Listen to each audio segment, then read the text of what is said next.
கடவுள் எழுதி வைத்தான் உனக்கு 6 அடி நிலமே. அந்த நிலங்கூட அவனின் சொந்த இடமே.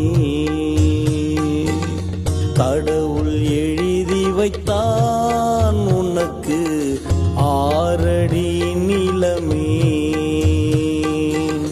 அந்த நிலங்கூட அவனின் சொந்த இடமே.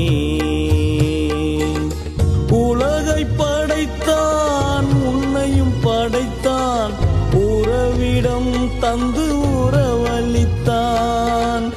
உலகை படைத்தான் உன்னையும் படைத்தான், உறவிடம் தந்து உறவளித்தான்.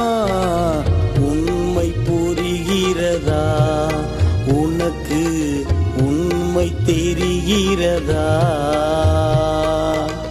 வாழும் வாழ்க்கை நிரந்தரமில்லை என்று கல்லறை சொல்கிறதா?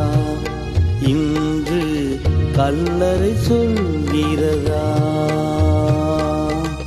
கடவுள் எழுதி வைத்தான் உனக்கு 6 அடி நிலமே. அந்த நிலங்கூட